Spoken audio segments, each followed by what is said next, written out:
Welcome to my channel. चलिए exercise 3G solve करते हैं। इस समय जमाना चल रहा है 4G का, 5G आने वाला है। खैर, चलिए सॉल्व करते हैं हम 1 to 4 क्वेश्चंस। और ये एक्चुअली दिए हुए हैं फ्रैक्शंस स्क्वायर रूट के अंदर। तो फ्रैक्शंस को सॉल्व करने के लिए हम बस एक ही फॉर्मूला यूज करते हैं। अब वो क्या है आप समझ लीजिए। यहीं पर a/b यदि आपका दिया हुआ है और इसका स्क्वायर रूट लगा दिया तो आप कैसे फाइंड करेंगे। तो क्या करना पड़ेगा कि इसको हमें लिखना पड़ेगा इस तरीके से। पहले समझ लीजिए कि कैसे करते हैं, है ना। तो a/b का स्क्वायर रूट लगा है, मतलब कि हम लिख सकते हैं इसको a/b का पावर 1/2। स्क्वायर रूट का मतलब क्या होता है, a/b का पावर 1/2 ले लेंगे तो उसी को बोलते हैं हम लोग square root of something. Okay, तो इस बात को हम लिख सकते हैं by use of exponents. Exponent के अनुसार हम लिख सकते हैं इसको a⁻² 1/2, मतलब कि हम सेपरेट कर सकते हैं इसके पावर्स को। तो हम इस पे सेपरेट ले सकते हैं और इसका भी अलग से पावर 1/2 ले सकते हैं। तो we can write this like that.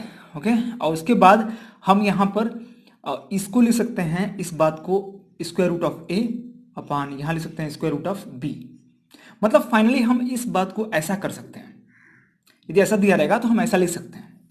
Okay, तो समझिएगा वही हम यहां पे इस्तेमाल करने वाले हैं। ओके, माय डस्टर मेरा हैंडी बन गया है। चलिए, तो स्क्वायर रूट ऑफ 16/81 यहां पर आप कैसे करेंगे, आपको ये पता है। आप तुरंत इसको ब्रेक कर लेंगे पहले। तो स्क्वायर रूट ऑफ ये हो गया 16 अपान ये हो गया स्क्वायर रूट ऑफ 81। करेक्ट। मतलब देखिए, आप यहां से सॉल्व करेंगे ना तो आप समझते रहिए कि आप क्यों कर रहे हैं ऐसा। आपको समझ में आ रहा है तो कोई दिक्कत नहीं है, आप सॉल्व करते रहिए। ओके, यदि आपको समझ ये मतलब कि आप रटिए मत कि इस इतना बराबर इतना कर सकते हैं, ऐसा नहीं है। क्यों ऐसा है हमने जो बताया वैसे ही करना होगा, ठीक है। चलिए सॉल्व करते हैं इसको। तो यहां पर स्क्वायर रूट निकालने का मतलब क्या हुआ कि आपको 16 को ऐसे दो फैक्टर्स में, दो इक्वल फैक्टर्स में डिवाइड करना है जो सेम हो। ओके, मतलब इक्वल फैक्टर्स समझ लीजिए। तो स्क्वायर रूट ऑफ हम क्या लिख सकते हैं, 16 को लिख सकते हैं 4 × 4। कर सकते हैं ना, बिल्कुल कर सकते हैं। स्क्वायर रूट ऑफ यहाँ पे देखिए 81 को लिख सकते हैं 9 × 9, क्योंकि 9 9 × 81 होता है। तो यहाँ से सेम का पेयर बन गया है तो एक पेयर बाहर निकल सकता है। बिल्कुल यहाँ पे हो जाएगा ये 4 अपान यहाँ हो जाएगा 9। तो आपका ये हो गया आंसर। करेक्ट, बहुत आसान है, आपको ऐसे ही करना है। यहाँ पे चलते हैं क्वेश्चन सेकंड पे। स्क्वायर रूट ऑफ 64/225 है। तो यहाँ पर क्या करना पड़ेगा, पहले यहाँ पर आप इस जैसे आप ये किए थे वैसे कर लीजिए। तो 64 अपान स्क्वायर रूट ऑफ 225 हो गया। अब हम क्या करेंगे, 64 को यहाँ पर दो ऐसे नंबर्स ढूंढेंगे, मतलब फैक्टराइज करेंगे। एक्चुअली आप फैक्टराइज करके आप चेक कर लेंगे क्या क्या मिलेगा आपको। तो मुझे तो खैर याद है यहाँ पे, इसलिए मैं कर दे रहा हूँ। नहीं तो आपको क्या करना पड़ेगा, 64 का आपको फैक्टराइज करना पड़ेगा इस तरीके से, फिर फाइंड करना पड़ेगा, है कि नहीं। तो यहाँ से फाइंड करेंगे तो क्या मिलेगा, जिससे हम 2 से ले जा सकते हैं। तो 2 3 6, 2 2 4, 2 से करेंगे 2 1 2 6 12, 2 8 16 एंड 2 4 2 2 एंड 2 1 तो यहाँ पर देखिए कितना आया, 2 2 और 2, मतलब कि यहाँ पर 2 का पेयर जो है 3 बार बन रहा है। तो एक्चुअली आप ये भी लिख सकते हैं डायरेक्ट, या फिर आप लिख सकते हैं 8 8, क्योंकि इन तीनों का पेयर एक मिला करके 8 लिख सकते हैं आप, और इन दोनों का एक पेयर बना करके 8 लिख सकते हैं। तो 8 8 64 होता ही है। तो मैं इसलिए लिख रहा हूँ केवल 8 × 8, क्योंकि दो ही पेयर बनाना चाहिए, मतलब तो क्योंकि उसको बाहर निकाल सकते हैं। और यहाँ भी आप करेंगे 225। तो पहले आप क्या करेंगे, इसको फैक्टराइज करके देख लेंगे क्या आ रहा है। 5 से करेंगे 5 4 20, 5 5 ठीक है, 5 9 45, फिर 3 और 3 बन जाए। तो यहाँ पे देखिए 3 का एक पेयर बन रहा है और फिर 5 का पेयर बन रहा है। तो मतलब कि एक 5 और 3 एक साथ ले लीजिए तो मिलेगा 15, और 5 और 3 ले लीजिए 15 मिलेगा। 15 15 कर देंगे बस, मतलब 15 × 15 का पेयर बन जाएगा। करेक्ट। तो यहाँ से एक निकलेगा 8, तो ये हो जाएगा 8 बाहर, 8 अपान, और यहाँ से 15 बाहर निकलेगा और ये हो जाएगा 15। करेक्ट, तो ये बन गया हमारा, ये हो गया, दिस इज योर आंसर। तो ऐसे ही करेंगे आप, ठीक है। फैक्टराइज कर लेंगे, फैक्टराइज करने के बाद सारे फैक्टर्स मिल जाएंगे और उनको इक्वल दो फैक्टर्स में बना करके, या फिर आप डायरेक्ट वैसे भी लिख करके डायरेक्ट पेपर बना करके निकाल सकते हैं, ठीक है। जैसे मैं इसमें बता रहा हूँ आपको, से यहाँ पर करेंगे तो यहाँ पे कर लेंगे आप 121 अपान यहाँ पे हो जाएगा स्क्वायर रूट ऑफ 256, ठीक है। इसको हम फैक्टराइज यदि करेंगे तो मिलेगा आपको 11 11 जो होता है।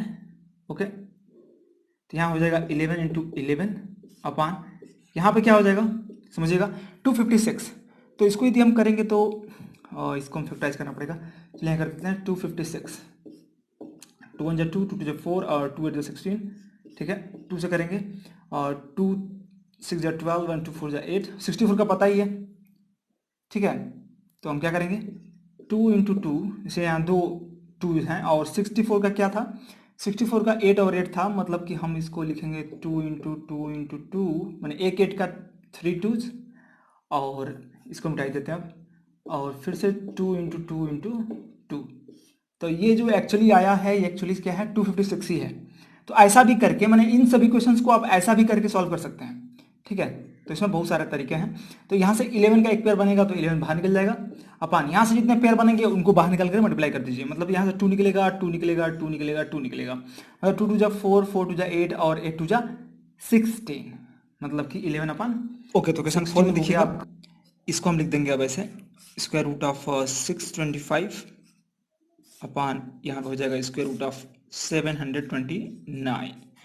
अब हमें क्या करना है कि 625 को फैक्टराइज करना है। फैक्टराइज करेंगे तो आपको मिलेगा, आप फैक्टराइज करिएगा जैसे फैक्टराइज करते हैं, और ये मिलेगा आपको 5 इंटू 5 इंटू 5 इंटू 5, 4 5 मिलेंगे। उसके बाद जो है 729 का यदि करते हैं आप तो ये मिलेगा 729 का, देखिए 729 जो होता है वो 27 का स्क्वायर होता है, मतलब 27 का स्क्वायर करेंगे तो आएगा 729, मतलब ये मुझे याद है इसलिए मैं बता रहा हूँ, नहीं तो आपको फैक्टराइज करना पड़ेगा। इसको फैक्टराइज कर सकते हैं बिल्कुल, क्योंकि ये 9 से भी कट जाएगा, ठीक है। तो 9 से कटा सकते हैं डायरेक्ट, 9 8 जा 72 और 9 1 जा 9, फिर 9 से कटाइए, 9 9 जा 81, 9 9 का 3 पेयर बन रहा है, मतलब कि एक 9 को ले सकते हैं 3 इंटू 3, 3 इंटू 3, और इस 9 को ले सकते हैं 3 इंटू 3, और इस 9 को भी ले सकते हैं 3 इंटू 3, करेक्ट। तो ऐसे आप फैक्टराइज करके आपको लिखना पड़ेगा, और इसमें से पेयर आप बाहर निकाल लीजिएगा। तो यहाँ से एक पेयर 5 पे निकलेगा, एक पेयर 5 पे, मतलब 5 पे 25 निकलेगा एक्चुअली, अपान यहाँ पे निकलेगा आपका, देखिए एक पेयर 3 3 3, 3 3 जा 9 एंड 9 3 जा 27। This will be your next answer, question number 4। Thank you so much for watching.